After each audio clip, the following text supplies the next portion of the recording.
คุณพระแก้วเจ้าดังสามประการอันมีพระพุทธพระธรรมพระสงฆ์กุลพ่อกุลแม่กุลครูบาอาจารย์กุลศีลธรรมกรรมฐานจงมาปกห่มรักษาครูบาอาจารย์พระเจ้าพระสงฆ์ทุกรูปปกห่มรักษาป้อออกแม่ออกศรัทธาตั้นสาธุชนคนดีผู้สนใจใฝ่ในธรรมทุกท่านขอถวายความเคารพแสดงความนับถือพระมหาเถระพระเถรานุเถระเจ้าคณะพระสังฆาธิการครูบาอาจารย์เจ้าที่เปิดวิทยุฟังอยู่ที่วัดที่ว่าเวลานี้ขอความสุขความเจริญในธรรมความผาสุกดังใจความสบายดังกายจงได้บังเกิดแก่พ่อแม่พี่น้องทั้งหลายญาติโยมท่านสาธุชนทุกคนทุกท่านได้เวลาแล้วเนอได้เวลาแล้วถึงเวลาแล้วได้เวลาสำหรับการรับฟังธรรมะอันเป็นสาระประโยชน์ทางด้านพระพุทธศาสนาน้ำธรรมคำสอนขององค์สมเด็จพระชินวรสัมมาสัมพุทธเจ้าได้มาปะมาพบมามาเล่าสู่บรรดาพ่อแม่พี่น้องพ่อออกแม่ออกศรัทธาท่านสาธุชนคนดีทั้งหลายแล้ว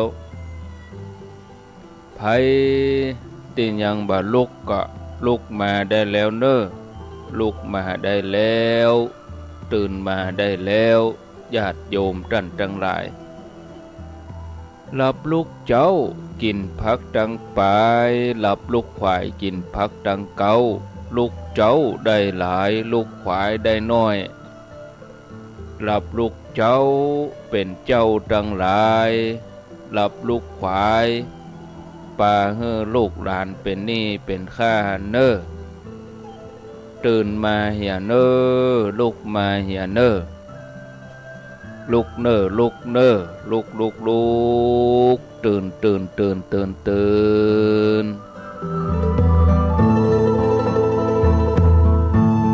ตื่นได้แล้วลุกได้แล้วญาติโยมท่านทั้งหลายลุกเจ้าตื่นตัวเจ้าบัวกับหันเยื่องนาพังพร้อมลุกควายบ่ตันหนตางกีดก้อมก้าตัวบ่ต้อมปุ่นอายจุงเก่งเข้าไว้อย่าไปฮื้อขวายต่อหน้าสบายจำไว้เน้อเจ้าจำไว้เน้อเจ้า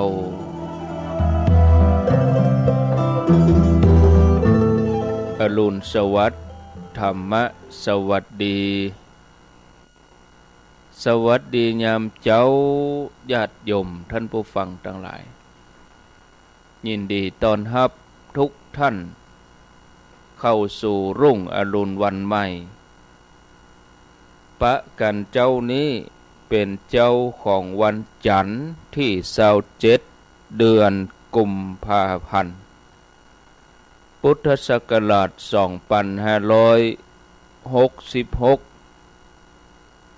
วันนี้เป็นวันเดือน6เหนือขึ้น8ค่ำเดือน6เหนือขึ้น8ค่ำพร่ำว่าเป็นวันจันทร์27กุมภาพันธ์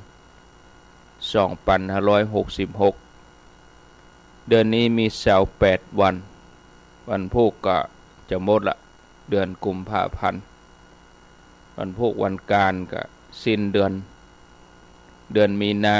ก็จะออกมาละเดือนมีนาคมนี่เป็นเดือนที่3ของปีญาติโยมท่านทั้งหลายตี 5:11 นาที มาปะมาพบญาติโยมท่านสาธุชนคนดีทั้งหลายในรายการเสียงธรรมแสงอรุณรายการเสียงธรรมแสงอรุณดำเนินรายการโดยอัตมภาพพระครูอภิวัฒนวิกรมวัดปากดังเจริญตำบลดอยหล่ออำเภอดอยหล่อจังหวัดเชียงใหม่รับผิดชอบดำเนินรายการมาปะมาพบญาติโยมท่านสาธุชนทุกคนทุกท่านในเวลา5:00จนถึง6:00วันจันทร์วันพุธแล้วก็วันพฤหัสบดีเว้นวันการแล้วก็วันศุกร์วันเสาร์วันอาทิตย์นี่บ่มีวันการเป็นท่านสาธิตธีระปัญโยมาปะมาพบญาติโยมทั้งหลายแล้วก็วันศุกร์นี่ก็เป็นท่านพระครูชลทานพิทักษ์ร่วมกับท่านพระอาจารย์ไมตรีขเวสโกแล้ววันเสาร์วันอาทิตย์ก็เป็นรายการพิเศษอื่นๆไปครูบาอาจารย์ก็สลับสับเปลี่ยนกันมานำเสนอจัดรายการมอบธรรมะให้กับศรัทธาญาติโยมทุกคนทุกท่านอนุโมทนากับสถานีวิทยุคลื่นต่างๆที่เปิ่นได้รับสัญญาณเอารายการนี้ไปสู่ผู้ฟังทางบ้านก่อนที่จะขอบคุณอนุโมทนาบุญกับสถานีวิทยุทั้งหลายเหล่านั้นก็ขอห้องญาติโยมทั้งหลายลุกขึ้นมาตื่นขึ้นมาบางท่านก็เตรียมตัวที่จะไปวัดบางท่านนี่ลุกมาตั้งเมื่อ3:00 4:00ฟังตุลุงชัยวัดหรือว่าตุลุงยองตั้งแต่3:00ถึง5:00จบไปแต่กี้บางท่านก็ตื่นมาเวลานั้นบางท่านก็ยังบ่ลุกเตื้อก็นอนฟังรายการนอนฟังก็ได้บางท่านก็นึกลุกขึ้นมานึ่งข้าวทำกับข้าวกับปลากวาดบ้านถูบ้านลุกมาเฮียนลุกมาได้แล้วตื่นมาได้แล้วหลับลุกเจ้ากินพักดังปายหลับลุกควายกินพักดังเก้าลุกเจ้าได้หลายลุกควายได้น้อยหลับลูกเจ้าเป็นเจ้าทั้งหลายหลับลูกควายปาเฮือลูกหลานเป็นนี่เป็นข้าเน้อตื่นมาเหียเน้อลุกมาเหียเน้อลุกเน้อลุกเน้อลุกตื่นตื่นได้แล้วลุกได้แล้วญาติโยมท่านทั้งหลายลุกเจ้าตื่นตัวเจ้าบัวกับหันเยื่องนาพังพร้อมลุกควายบ่ตันหนตางกีดก้อมก้าตัวบ่ต้อมปุ่นอายจุงเก่งเข้าไว้อย่าไปเฮือขวายต่อหน้าสบายจำไว้เน้อเจ้าจำไว้เน้อเจ้าอรุณสวัสดิ์ทุกคนทุกท่านขอบคุณสถานีวิทยุที่รับสัญญาณนำรายการนี้ไปสู่ผู้ฟังทางบ้านเวียงป่าเป้า 90.0 เวียงป่าเป้าเรดิโอดังเมืองฝางจะฟังได้ที่สถานีวิทยุคณะสงฆ์อำเภอฝาง FM 100.25 วัดพระบาทอุดมน้ำบ่อสาวาญาติโยมติดตามฟังทางฝั่งแม่อายชัยประการญาติโยมฟังทางในเมืองเชียงใหม่ฟังได้ที่ FM 104.50 วัดฝ่ายหินอำเภอเมืองสารปีสันทรายดอยสะเก็ดหางดงพดแผ่วเวียงป่าเป้าพุ่นก็ได้ลำปางก็ได้นะญาติโยมฟังที่ 104.50ญาติโยมติดตามฟังที่น่านฟ้าเรดิโอ 100.25น่านฟ้าเรดิโอในพื้นที่ตำบลป่าแดดอำเภอเมืองเชียงใหม่100.25น่านฟ้าเรดิโอญาติโยมที่ตามฟังที่บ้านทุ่งเรดิโอ 89.50 โดยป่ออุดมป้าเทียมวันพุทธวงศ์ 89.50 บ้านทุ่งเรดิโอญาติโยมที่ตามฟังที่วัดห้วยตองซัก 98.75 คลื่นธรรมะของชุมชนเสียงธรรมจากวัดจันทร์ 103.50 มนเสียงธรรมแม่แจ่มนี่ยังบดีเท่าเนาะแอมสักวันพุกนี่ดีละช่างก็รับปากว่าวันนี้จะเข้าไปติดตั้งเครื่องก็ดีอะวันพุกนี้ก็ได้ฟังกันละมนเสียงธรรมญาติโยมฟังทางเมืองลี้วิทยุชุมชนคนเมืองลี้ 103.75 คนเหนือเขื่อนอำเภอฮอด 91.50 สีคำเรดิโออำเภอเวียงสาบ้านนาเหลืองนอกอำเภอเวียงสาจังหวัดน่านญาติโยมติดตามรับฟังกันทุกพื้นที่แล้วก็ญาติโยมที่เข้ามาทางระบบ Facebook ออนไลน์นะก็อนุโมทนากับหลายผู้หลายท่านวิทยาสงฆ์นครลำปางเนอ106.50 วัดบุญยวาสวิหารอำเภอเมืองจังหวัดลำปางสถานีวิทยุวิทยาสงฆ์นครลำปางมาปะกันแล้วบังเฮิได้ขาดแคลวเสียเวลานำเสนอสาระธรรมะนำเสนอเรื่องหัวข้อที่ว่าความสงบปบได้ที่ใจของเฮาหัวข้อธรรมะความสงบปบได้ที่ใจเฮาถ้ามีเวลานักปอก็จะเอาเรื่องสุขเหนือสุขเป็นจะใดก็ฟังกันแล้วก็เหลือเวลาไว้แถมประมาณสัก20นาทีนะบรรยายไป5:40เหลือเวลาแถม20นาทีก็จะได้ประกาศอ่านชื่ออนุโมทนากับญาติโยมวันนี้ถึงเก่าถึงใหม่ทวนเนอะทุกวันจันทร์อาทิตย์ละ1วันเอารายชื่อเก่ามาอ่านก็จะได้อ่านแถม2ติดต่ออันนะเพราะว่าวันที่12มีนานี่เราจะได้ตานกันละนะที่12ก็ได้อ่านแถมติดเดียวแล้วกันเนาะได้อ่านแถมจันทร์เดียวก็คือจันทร์วันที่6แล้วกัน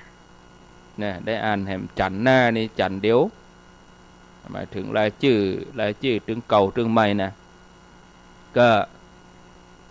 ตอนนี้ก็มีญาติโยมแจ้งความประสงค์มานักอยู่แต่ก็ยังบ่ครบเตื้อนะรับไปเรื่อยๆจนถึงวันที่10มีนาคมอาทิตย์หน้านี่ก็จะได้หยุดจะได้ปิดการรับบุญที่ญาติโยมได้ห่วมหอมมาก็สุดท้ายแล้วเนาะสัปดาห์สุดท้ายแล้วญาติโยมทั้งหลายทุกวันนี้มีคนจำนวนบ่น้อยพบว่าแม้แต่ว่าเฮาได้รับความสุขทางกายอย่างเต็มที่แต่มีความรู้สึกยังขาดอย่างไปบางอย่างยังรู้สึกพร่องยังรู้สึกบ่เต็มก็เริ่มที่จะตระหนักว่าเป็นเพราะขาดความสงบหลายคนก็เลยเสาะแสวงหาความสงบแทนที่จะหาแสวงหาไปตามสถานบันเทิงเริงรมย์ความสนุกสนานไปห้างไปช้อปปิ้งนะแต่บางคนเลือกที่จะเข้าคอร์สประพฤติปฏิบัติธรรมหาโอกาสในวาระโอกาสสำคัญอย่างวันสำคัญที่จะมาถึงนี้มาฆปูจาก็ดีวันเกิดตัวเองก็ดีก็ไปเข้าค่ายเข้าคอร์ส3 วัน 7 วันปฏิบัติธรรม อันนี้ก็เป็นแนวโน้มที่หันชัดที่บ้านเฮาเมืองเฮาบอกว่าเมืองนอกเปิ้นก็มีนิยมกันเมืองนอกนี่นะญาติโยมที่สงบสำหรับปฏิบัติธรรมเนี่ยเวลาจะไปเนี่ยโอ้แปลงนะเข้าคอดเตือนหนึ่งนี่หลายปันบางที่นี่เป็นหมื่นอู้ถึงเมืองนอกนะอันนี้เป็นเพราะว่าคนเฮาตุกนักก็เลยยอมเสียเงินหลายคนปฏิบัติธรรมแล้วก็พบความสงบอย่างที่ต้องการแต่บ่กองออกมาอยู่กับโลกภายนอกมาปะความวุ่นวายก็ปิกไปตุกเหมือนเดิมเพราะความสงบที่เขาพบนั่นเป็นความสงบที่เกิดจากสิ่งแวดล้อมภายนอกเพราะบรรยากาศภายนอกบ่ใช่ความสงบที่เกิดจากตังในบ่ใช่ความสงบที่ใจมีบุรุษไปรษณีย์คนหนึ่งออกไปส่งจดหมายวันที่แดดร้อนเวลาตอนบ่ายนี่อากาศมันร้อนอบอ้าวเหงื่อก็เต็มหลังแต่บุรุษไปรษณีย์เจ้าหน้าที่เคอรี่เจ้าหน้าที่ส่งครัวน่ะขี่รถเครื่องก็ยังยิ้มได้ขณะที่รอเปิดประตูรับจดหมายเจ้าปลายทางคนมารับจดหมายที่ประตูบ้านบุรุษไปรษณีย์นี่ก็ห้องเพลงไปตัวส่วนเจ้าของบ้านเนี่ยอยู่ในบ้านก็เปิดแอร์เย็นช่ำก็รู้สึกร้อนอบอ้าวรู้สึกร้อนขึ้นมางุดงิดเนี่ยเพราะว่ามีคนมากดกิ่งออกเนี่ยจะออกบ้านก็ร้อนโอ้ไผมากดกิ่งโอ้เปิดผ้าม่านพอไปทางหน้าต่างโอ้เปิ้นมาส่งจดหมายบ่ใครออกบ้าน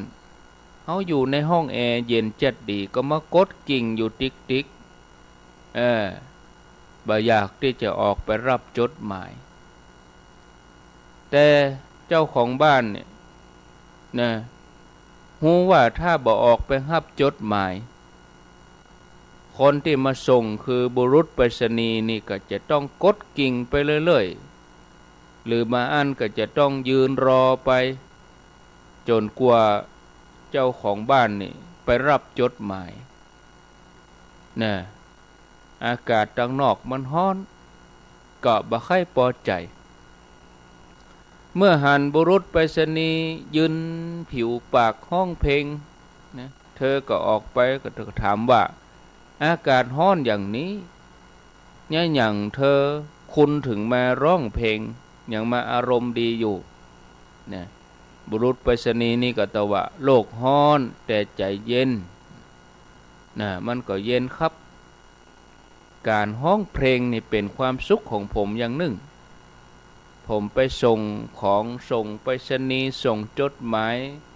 ผมก็ทำงานไปตัวผมก็มีความสุขไปตัวผมร้องเพลงไปตัวนะว่าแล้วเขาก็เอาจดหมายยื่นให้เจ้าของบ้านแล้วก็ทำงานต่อไปบุรุษไปรษณีย์คนนี้บ่ใช่ว่าจะมาปะความสุขแต่ภายนอกนะแดดมันร้อนหรอแดดร้อนนี่ทำให้ร่างกายร้อน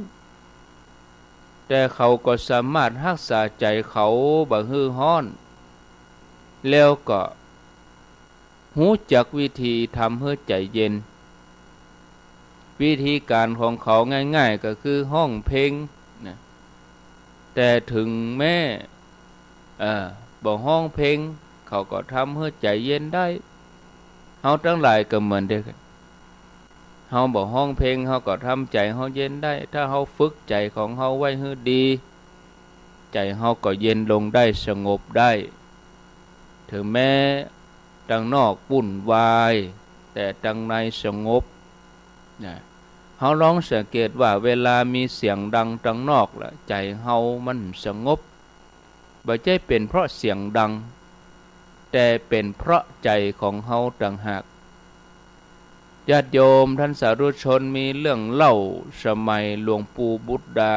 ถาวโรเปิ้นยังมีชีวิตอยู่ตอนนั้นประมาณ50-60 ปีที่แล้วหลวงปู่บุตรดาท่านได้รับนิมนต์เพื่อไปฉันที่บ้านโยมคนหนึ่งที่กรุงเทพมหานครหลวงปู่บุตรดาท่านเดินทางจากจังหวัดสิงห์บุรีบอกกองถึงเวลาฉันเพลแล้วท่านก็จะปิกวัด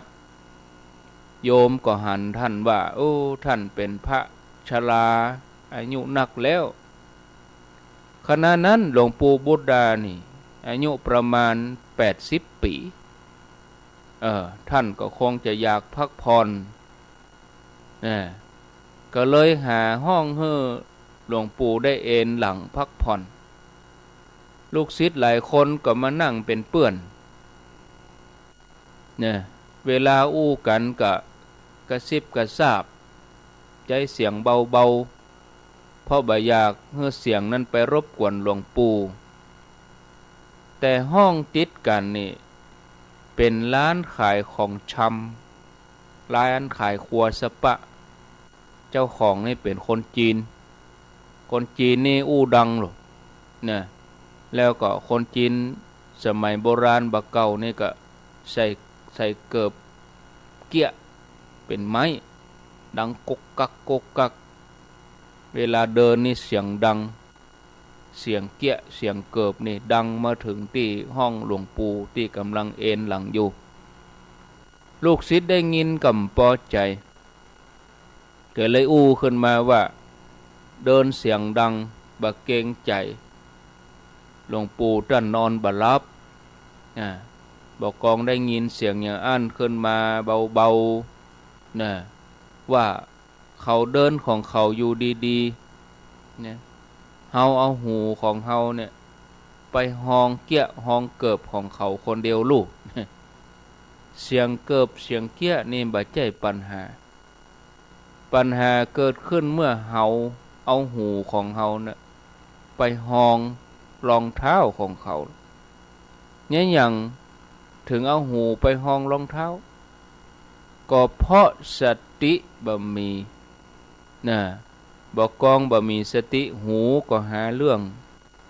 เอาหูไปห้องเกิบห้องเกี้ยจนเกิดความงุดงิดใจบ่สงบที่จริงถ้าบ่เอาหูไปห้องเกี้ยเสียงดังจะใดใจก็สงบได้บ่เอาหูไปห้องเกี้ยก็เพราะว่ามีสติเวลาใจกระเพื่อมก็มีสติหูตันว่าใจกระเพื่อมเวลามีเสียงมากระทบหูใจกระเพื่อมเกิดความบ่พอใจขึ้นมาแต่ถ้ามีสติหูตันใจที่กระเพื่อมก็ปิกมาเป็นปกติเกิดความสงบขึ้นมาเป็นธรรมดาของจิตเวลามีอะไรอย่างมากระทบ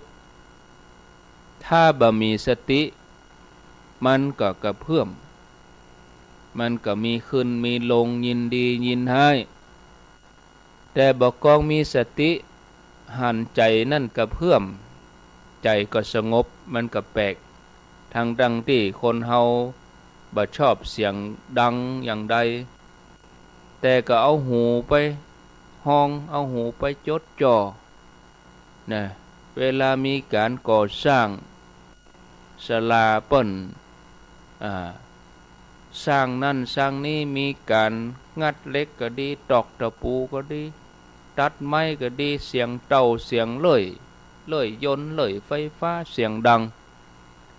บางคนก็เอาหูไปห้องที่ค้อนเอาหูไปห้องที่เลื่อยงุดงิดทุกครั้งที่เขาทำงานอันเนี้ยเปิดห้องว่าหูหาเรื่องเพราะขาดสติใจเฮาก็หาความสงบได้ยากความสงบเกิดขึ้นในใจของเฮาเนี่ยสิ่งภายนอกจะเป็นอย่างใดก็เรื่องของเขามันเป็นธรรมดาลองสังเกตอันยังก็ตามที่ใจเฮามันบัดชอบเนี่ย ใจจะเข้าไปยึดมันไว้จะไปเก็บมันไว้อย่างที่มันบัดชอบมันก็จดจ่ออย่างความปวดเมื่อยหลายอย่างหลายคนบอกกองปวดเมื่อยเมื่อใดใจก็เริ่มบัดสงบแล้วก็โทษว่าถูกบังคับให้นั่งเมินเป็นเพราะฝืนใจนั่งหลังคดหลังแข็งที่จริงความปวดเมื่อยเนี่ยที่เกิดขึ้นกับกายมันบ่ได้ทำให้ใจทุกข์แต่บอกกองไปยึดติดไปจดจ่อมันก็จดจ่ออยู่ที่ความปวดเมื่อยเกิดความสำคัญมั่นหมายขึ้นมาว่าตัวเก่าปวดตัวเก่าเมื่อยตัวกูปวดตัวกูเมื่อยขึ้นมาตัวเองเกิดตัวตนใจก็เป็นทุกข์ทันทีว้าวุ่นบัดสงบญาติโยมท่านสาธุชนทุกคนทุกท่านในมหาสติปัฏฐานสูตรมีข้อความต่อหนึ่งว่าให้พิจารณาหันกายในกายมีสติตั้งมั่นว่ากายมีอยู่สักแต่ว่าเป็นเครื่องอาศัยเครื่องระลึกหมายความว่ากายเป็นสิ่งที่จิตไปรับรู้หันว่าเป็นแค่กายบ่ใจตัวเฮาบ่ใจของเฮาแต่ถ้าบ่มีสติจะบ่หันตัวนี้เนี่ยจะบ่หันว่านี่คือกายแต่ไปหันว่าอันนี้เป็นตัวเฮาเป็นของเฮาจิตก็เหมือนกันอารมณ์ที่เกิดขึ้นกับจิตบอกว่าจะเป็นโลภะโทสะโมหะเนี่ยก็เพียงแต่ว่าหูว่ามันมีอยู่เป็นสิ่งที่ถูกหูบ่ได้เข้าไปยึดบ่ได้เข้าไปถือว่าเป็นของเฮาเวทนาก็อย่างเดียวกันเพียงแต่หูว่ามันมีอยู่เป็นสิ่งที่ถูกหูบ่ใช่เฮาบ่ใช่ของเฮาแต่ถ้าบ่มีสติในใจเข้าไปยึดว่าความปวดเป็นเฮาเป็นของเฮาก็เกิดตัวกูขึ้นมาตัวเฮาปวดกูปวดอย่างนี้ฮ้องว่าหลงเป็นการหันพิษจากความจริงคือความบ่ฮู้เมื่อบ่ฮู้ความจริงก็เลยเกิดทุกข์เมื่อเกิดทุกข์ใจก็บ่สงบนะศรัทธาญาติโยมความสงบจะเกิดขึ้นได้ก็เพราะว่าเปลี่ยนตัวหลงเป็นตัวฮู้นะยังฮู้ว่าใจกำลังกระวนกระวายใจกำลังตีโพยตีพายก็ใจไปจดจ่อกับความทุกข์ความบ่ชอบนะถ้าฮู้หรือหันอย่างอี้ไปเรื่อยๆก็จะฮู้ความจริงว่ามันเป็นเพียงแค่เวทนาบ่ใช่เฮาส่วนกายสักแต่ว่าเป็นที่ระลึกคือเป็นสิ่งที่ถูกฮู้เป็นสิ่งที่สติระลึกได้ขอให้ระลึกอยู่เสมอว่าความสุขที่ประเสริฐประณีตคือความสงบนั้นพบได้ที่ใจของเฮาเองจะไปคอยพึ่งพาความสงบจากภายนอกจากผู้คนใจของเฮาสามารถผลิตความสุขขึ้นมาความสงบขึ้นมาได้พยายามหันศักยภาพด้านนี้ของใจตัวเก่าหันประโยชน์เพื่อให้ชีวิตของเฮานั้นมันบ่มีความแห้งแล้งบ่มีความร้อนชีวิตจิตใจของเฮาก็จะเกิดความสงบเย็นสดชื่นแจ่มใสเบิกบานพระเจ้าพระองค์สอนเรื่องทุกข์ไว้นักเลยทีเดียวในบทสวดมนต์ที่เฮาทำวัดเจ้าก็มีการสาธยายถึงความทุกข์นักอันนี้บ่ได้หมายความว่าพุทธศาสนาเปิ้นชื่นชมความทุกข์อย่างที่มีหลายคนบอกว่าพุทธศาสนามีกระทุกข์บ่ใช่อย่างนั้นการที่พุทธองค์ตรัสถึงทุกข์บ่อยๆก็เพื่อให้เฮารู้จักทุกข์ตามความเป็นจริงจะได้เกี่ยวข้องกับทุกข์อย่างถูกต้องอยู่กับทุกข์อย่างถูกต้องซึ่งจะทำให้ชีวิตนั้นผาสุกพระองค์ทรงตรัสว่าเฮาเกี่ยวข้องกับทุกข์แล้วสุขให้ถูกต้องข้อหนึ่งก็คือบ่เอาความทุกข์มาซ้ำเติมทับถมตัวเก่า ยกตัวอย่างถ้ามีเงินก็บ่ควรอยู่อย่างยากลำบากหรือตรณีทีเหนียวพระองค์บ่ได้สรรเสริญด้วยซ้ำคนที่เป็นเศรษฐีแต่กินข้าวเปียนใส่ผ้าเก่าปุปะอยู่อย่างระกำลำบากอย่างนี้ห้องว่าเป็นคนเอาทุกข์มาทับถมตัวเองเมื่อมีก็ควรจะเลี้ยงตัวเองเพื่อมีความสุขดูแลครอบครัวดูแลบริวารเกื้อกูลผู้อื่นโดยความสุขที่ว่าจะหมายถึงกามสุขก็ได้กามสุขในที่นี้คือสุขที่ได้จากความพอใจบอกว่าตาหูจมูกลิ้นกายอันนี้ห้องว่ากามสุขจะห้องว่าสุขจากสิ่งที่เสพสิ่งที่บริโภคสุขจากวัตถุก็ได้พุทธศาสนาบ่ได้ปฏิเสธกามสุขแต่ว่าจะต้องสุขได้มาโดยชอบคือบ่ได้เอารัดเอาเปรียบบ่ได้ไปโกงไผเมื่อได้มาแล้วก็ใจฮื้อจ้างใจฮื้อเป็นถ้ามีเก็บไว้บ่ใจเลยอันนี้ก็บ่ถูกต้องแต่ใจแล้วเนี่ยก็ต้องระมัดระวังจะไปยึดถือยึดติดนะอย่าไปยึดติดนะเพราะว่ากามสุขเนี่ยมันเจือไปด้วยโทษด้วยมันผสมกันมันเหมือนกับไฟที่ทำด้วยหญ้าแห้งคบเพลิงนะมันให้แสงสว่างก็จริงแต่ก็มีควันนักทำให้ระคายเคืองตาบางทีอาจจะสำลักอาจจะแก้นควันนั่นได้ถ้าไปเกี่ยวข้องกับมันบาดจ้างเนี่ยพระองค์ได้ตรัสถึงคนที่ติดในกามสุขเปรียบเหมือนกวางที่ติดใจทุ่งหญ้าเขียวขจีกินหญ้าอย่างเพลิดเพลินจนกระทั่งลืมอันตรายโดนนายพรานแอบซุ่มยิงเอาความเพลิดเพลินในกามสุขก็ทำให้ประมาทพอบาหารอันตรายที่จะเกิดขึ้นกับตัวแต่ถ้าบ่ยึดติดกามสุขบ่หลงไหลเพลิดเพลินมันก็ทำมาอย่างเฮาบ่ได้ฉะนั้นกามสุขก็เลยบ่ใช่เป็นสิ่งที่พุทธศาสนาปฏิเสธพุทธองค์ก็รับความสุขชนิดนี้มาอยู่มีคนมาถวายอาหารจีวรที่ประณีตมีเสนาสนะสะดวกสบายแต่ว่าพระองค์บ่ยึดติดพระองค์เคยตรัสว่าถ้าเปรียบกับสาวกทั้งหลายท่านแล้วเนี่ยพระองค์อยู่สบายกว่านักมีสาวกบางท่านอยู่ด้วยจีวรอันเก่าจีวรทำจากผ้าบางสุกุลคือผ้าห่อศพบางท่านก็ฉันแต่อาหารจากการบิณฑบาตอย่างเร็วนะเปิดห้องว่าเคร่งในธุดงควัตรแต่พระองค์บ่ได้มีวัดอย่างนั้นบางครั้งพระองค์ฉันอาหารประณีตครองจีวรทำผ้าเนื้อดีถ้าดูกันที่ความเข่งแล้วเนี่ยสาวกหลายท่านยังกับท่านพระมหากัสสปะก็ดีก็ยังเคร่งครัดกว่าพระองค์มากมายแต่สาเหตุที่พระองค์ทรงได้รับความเคารพจากสาวกทั้งหลายเพราะพระองค์บรรลุคุณวิเศษ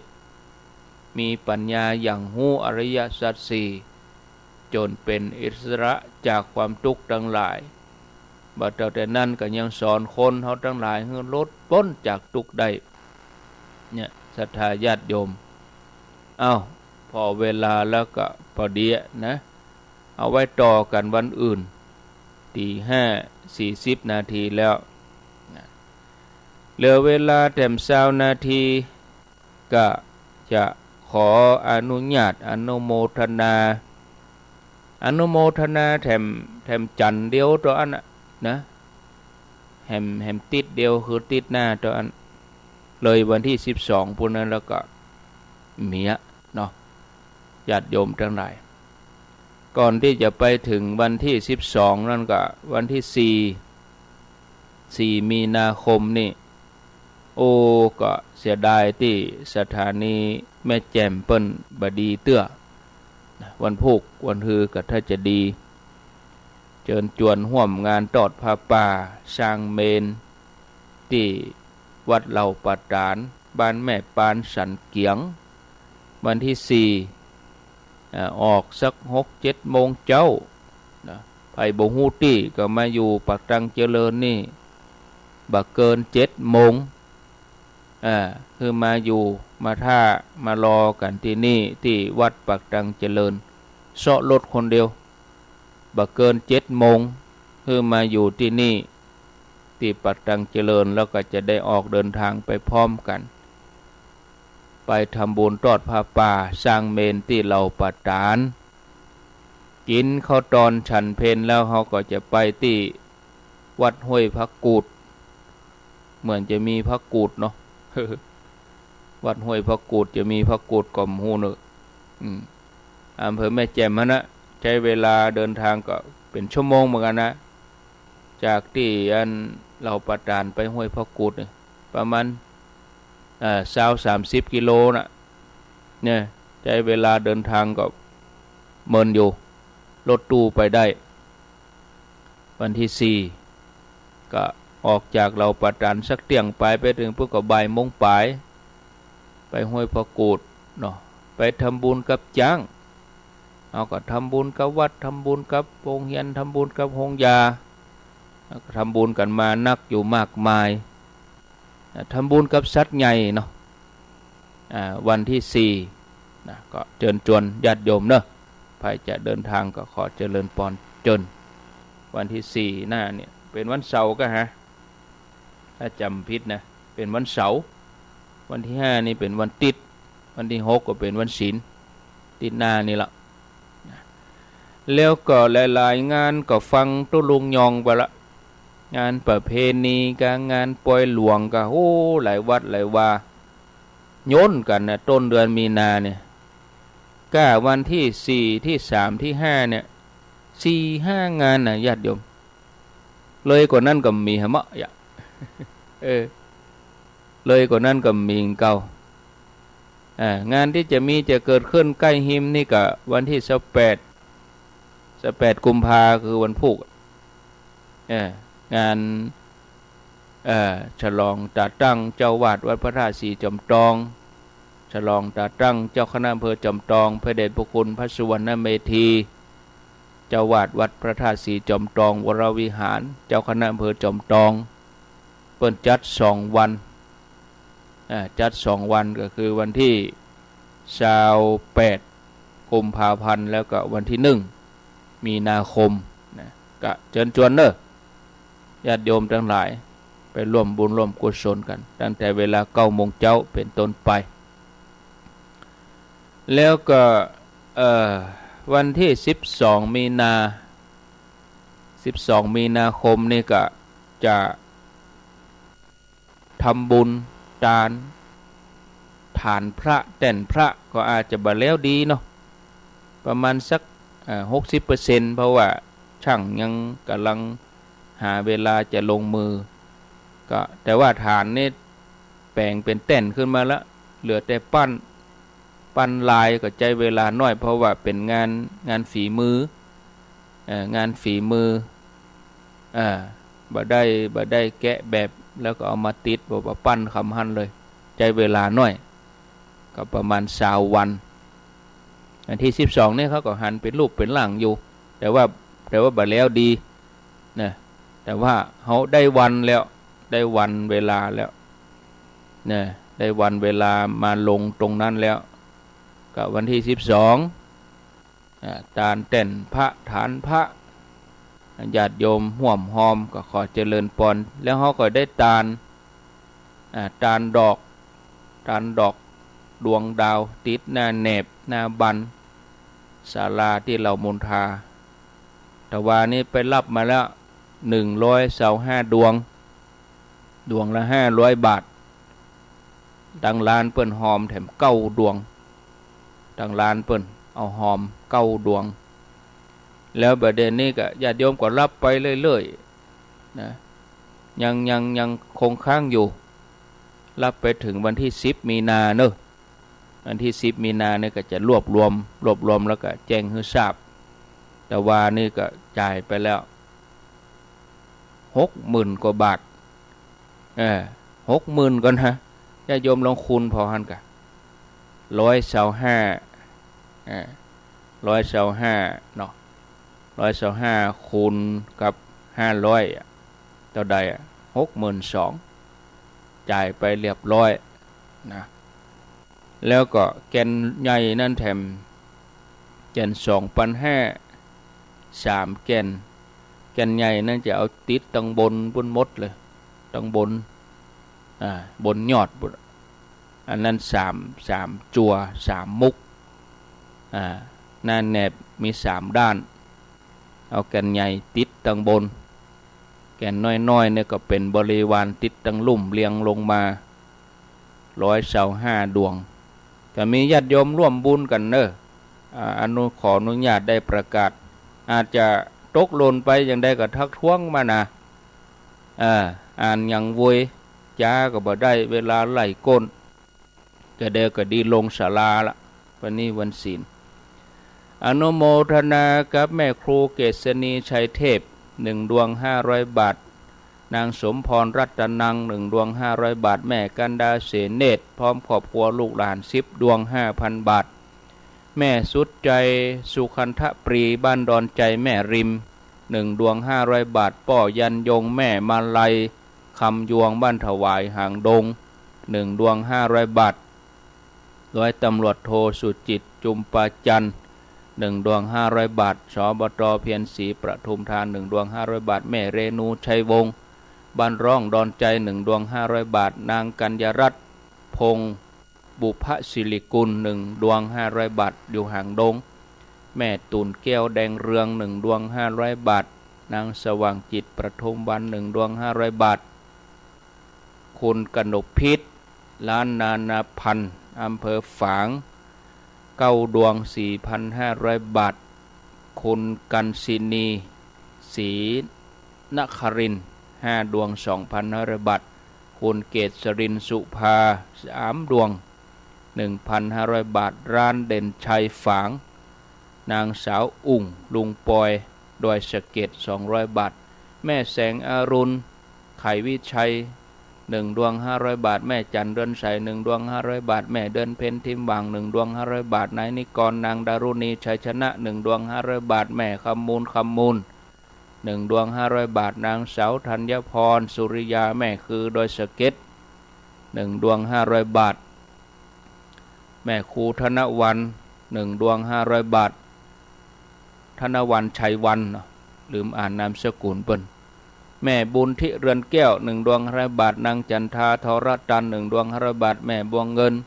ใจชุ่มใจ1 ดวง500 บาท10 ตำรวจเอกเกรียงศักดิ์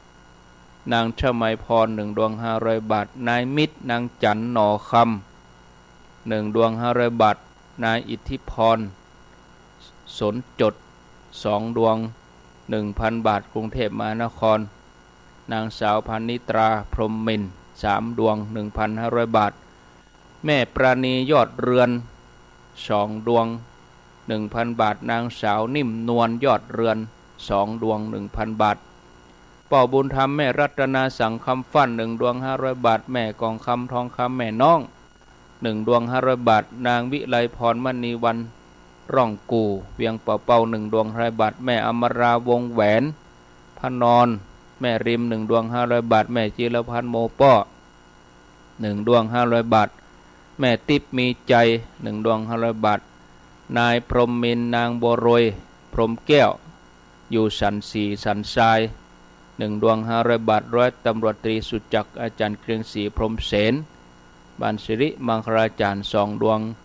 1,000 บาทแม่รจนาคัมภีรภัยต้นแห่นหลวง1 ดวง500 บาทแม่ครูเพลินพิษทิพย์พึกบ้านเป็นละปูน1 ดวง500 บาทแม่หาไทยทิพย์อินอ้ายบ้านแม่สาน้อยแม่ริม1 ดวง500 บาทนางพัฒนันวิจิตรไพศาล3 ดวง 1,500 บาทแม่ครูดาวันอัมพเสเวต1 ดวง500 บาทแม่สมนาคำตุ้ยปากตังเจริญ1 ดวง 1,500 บาทป่อทวีแม่อำพรบุญหมื่นบ้านหัวฝ่ายสันทราย1 ดวง500 บาท นายโอภาสพินโยนางสาวกันนิกาพินโยนางสาวสาวิกาพินโยอุทิศให้กับพ่อบุญเย็นแม่บุญศรีพินโย1 ดวง500 บาทนางสาวรักษ์นายจอห์นเครดอนอยู่ประเทศอังกฤษ1 ดวง500 บาทแม่ดวงมาลัยพินโยปัญโย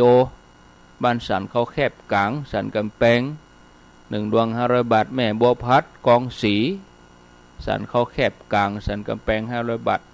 เปิ้นหลวงก็หาแล้วเนาะสันเขาแคบกลางนี่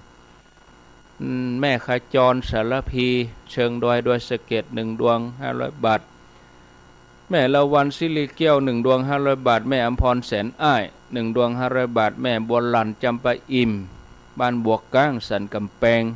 2 ดวง 1,000 บาทแล้วก็นางพัฒนันวิจิตรไพศาลเพิ่มเติมแถม3 ดวงไปแจ้3 ดวงอย่าง6 ดวง6 5 30 3,000 บาทแล้วก็ร่วมทำบุญเต้นพระ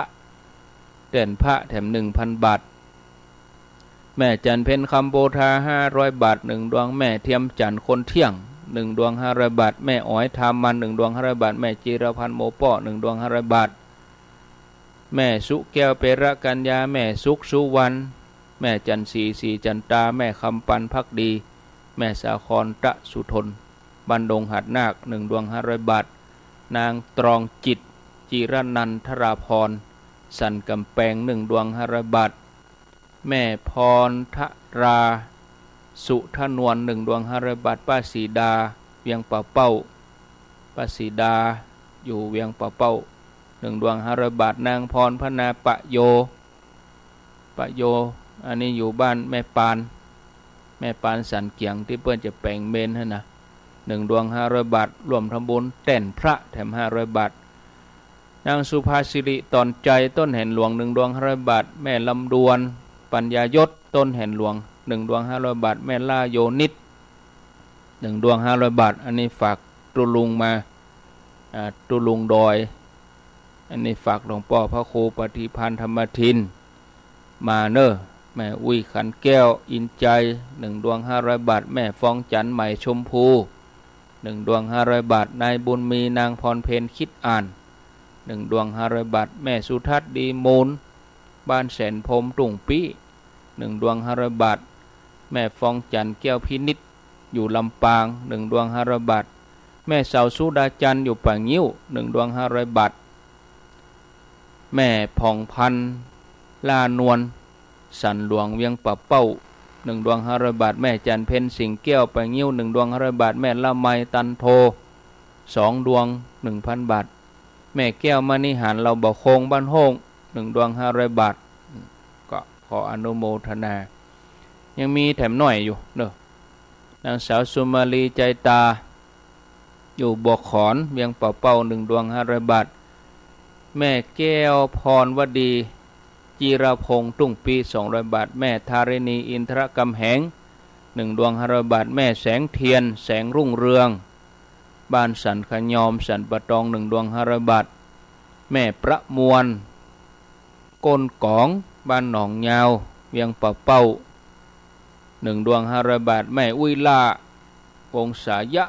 บ้านดงหัดนาค1 ดวง500 บาทแม่บัวผิวบุญเรืองร่องกูเวียงป่าเป้า100 บาทป้อสนันแม่ธิดาสีใจ300 บาทเวียงป่าเป้าหมดครบเนี่ยครบแล้ว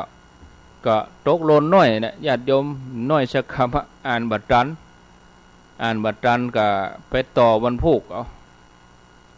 ต่อวันพุกนี่เจ้าน้อยพุกนี่ประมาณตี4เกิงอ่านวันพุกที่เหลือนะก็มีที่เปิ้นส่งจื่อมาตั้งเฟซตั้งไลน์ก็อ่านบัตรตันพอเวลาแล้วเดี๋ยวนี้5:56ละถ้าจะอ่านแต่มากดดันตัวเก่าเนาะเวลาก็จะหมดไปแล้วขอต่อวันพุกเด้อญาติโยมรวมถึงญาติโยมทั้งมณฑาทิพย์ตุยต่อวันพุกตี4เกิงพุกตี4เกิงเพราะว่าตี5นี่เป็นท่านสาธิตละ ตีห้าถึง7 โมงนี่ถวายเวลาให้เปิ้นก็เดี๋ยวพร้อมกำกันอาจจะบริหารเวลาอย่างเก่ากะก็บอกให้เปิ้นว่าบริหารเวลาตึกเดือนกุมภานี่จะสลับกับท่านสาธิตอาตมาจะเข้ารายการถึงเวลาตีห้าถึง6 โมงอาตมาก็มาเข้ารายการแล้วก็นิมนต์ท่านสาธิตตีสี่ถึงตีห้าวันพุธนะวันการเปลี่ยนกันคนชั่วโมงพักคนละชั่วโมงอาตมาเข้าตี 3ถึงตี 4ท่านสาธิตเข้าตี 4ถึงตี 5แล้วก็วันพุธตี 5ถึง6 โมงก็มาป้ากันแหนมกำถ้าเวลาเอื้อนะก็เวลาเนี้ย5:40ก็มาอ่านที่เหลือนั้นเนาะเอาละเอาปอนเด้อญาติโยมสัพปีติโยวิวัตชันตุสัพพะโลโกวินัสสันตุมาเตภวัตวันตรายโยสุขีทีคายุโกภวะอภิวาทนาสีริสะนิจังอุทาปจายโนจัตตาโลธรรมาวัฏันติอายุวันโนสุขังพลังวันที่12นั่นก็มาตานเนอะถึงมดถึงหมู่นี่นะเชิญจวนมาไปหอมแต่นพระเขาก็ไปหอมที่งานบุญเลยวันที่12เนี่ยมาตั้งแต่เมื่อไง10 โมงป่ายนี่เขาจะตานแล้วเขาก็ฉันเพลญาติโยมกินข้าวน้ำข้าวตอนเรียบร้อยแล้วก็ปิกบ้านไปเอาตีนไหนต่อก็ได้ตามใจ12 มีนามาทำบุญตานกันไม่ใช่ตานศาลานะศาลาตึงหลังเนี่ยเขาได้หอมโดยเปิ้นเขาก็หอมเขามีเงินเป็นล้านเขามีเงินเป็นแสนเขามีเป็นร้อยเขาก็หอมตาน100กล้ามัน100นะมีความหมายหมดทุกบาททุกสตางค์เนอะญาติโยมเงิน100ก็มาจากเงิน1 บาทเงินปันก็มาจากเงิน100เงินหมื่นก็มาจากเงินปันเนี่ยทุกบาทนะทุกสตางค์ญาติโยมได้มีส่วนร่วมกันสร้างนะ